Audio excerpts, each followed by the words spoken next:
Oke, kita langsung aja ya. Ada sebuah pergeseran yang gede banget nih di dunia pendidikan Indonesia. Namanya Tes Kompetensi Akademik atau TKA. Sebenarnya ini tes apa sih? Kenapa dampaknya bisa begitu besar buat sekolah, guru, dan pastinya buat para siswa? Yuk kita bedah bareng-bareng. Kita mulai dari pertanyaan yang paling mendasar yang jadi akar dari semua ini. Kenapa sih nilai rapor yang selama ini kita tahu dan kita dapat dari guru di sekolah, kok tiba-tiba dianggap nggak cukup lagi? Gini deh, bayangin aja. Selama bertahun-tahun, proses seleksi universitas itu kayak ngebandingin apel sama jeruk. Standar nilai di sekolah A bisa beda banget sama sekolah B. Hasilnya tentu aja jadi nggak adil kan? Siswa yang sebenarnya pintar dari sekolah yang standarnya ketat bisa-bisa kalah saing sama yang lain. Nah, ini masalah. Nah, disinilah TKA masuk sebagai solusinya. Tes ini sengaja dirancang jadi satu alat ukur yang sama, yang fair buat semua siswa di seluruh Indonesia.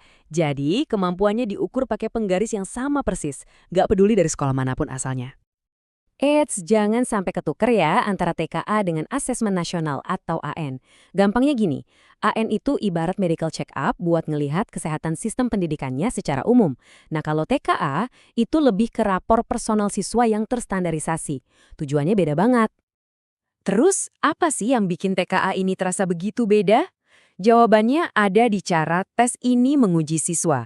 Fokusnya itu jauh lebih dalam daripada sekedar hafalan. TKA itu punya 3 level berpikir. Level 1 itu soal tahu apa, ingat fakta. Level 2 itu tahu gimana, pakai rumus. Nah, jantungnya TKA itu ada di level 3, tahu kenapa. Ini soal kemampuan bernalar, menganalisis, mengevaluasi, atau yang sering kita dengar, HOTS, Higher Order Thinking Skills. Terus gimana cara nguji kemampuan tahu kenapa ini? Ya lewat format soal yang baru, namanya pilihan ganda kompleks atau PGK.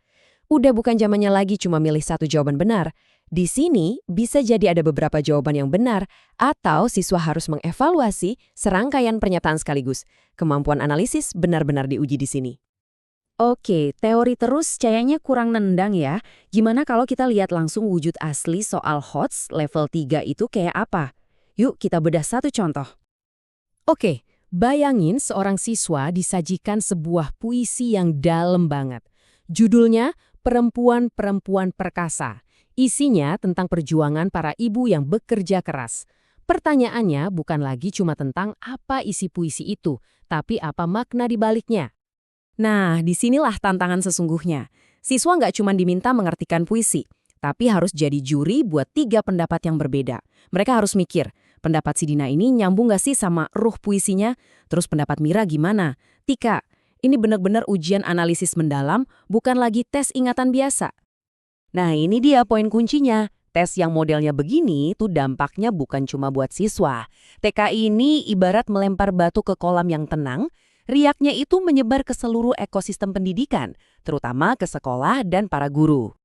Ini nih yang bikin sekolah-sekolah mungkin sedikit deg-degan. Coba bayangin, kalau nilai rapor siswa di sekolah itu bagus-bagus banget, pas dites pakai TKA, skornya malah anjlok. Apa yang terjadi?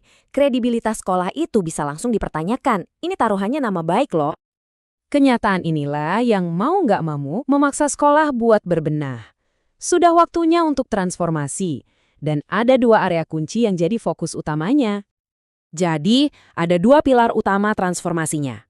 Pertama, penilaian internal di sekolah itu sendiri harus dirombak. Ulangan harian, kuis, ujian semester, semuanya harus sejalan sama format HOTS dan PGK. Nggak bisa lagi cara ngajarnya A, tapi cara ngujinya Z. Kedua, dan ini yang paling krusial, pelatihan guru. Pendidik perlu dibekali kemampuan untuk bikin soal-soal berkualitas tinggi dan yang lebih penting lagi, membiasakan siswa untuk berpikir dan bernalar di dalam kelas setiap hari. Jadi, kenapa semua ini penting banget buat kita? Karena ini bukan cuma soal nilai tes. Ini adalah soal menciptakan seleksi universitas yang lebih adil. Ini soal memvalidasi kualitas pendidikan di sebuah sekolah. Tapi yang paling utama, ini adalah dorongan besar untuk menggeser cara kita belajar. Dari sekedar menghafal, jadi mampu berpikir kritis untuk memecahkan masalah-masalah kompleks di dunia nyata nanti. Pada akhirnya, ini menyisakan satu pertanyaan besar buat kita semua. Apakah TKA ini cuma akan jadi sebuah rintangan ujian baru yang harus dilewati?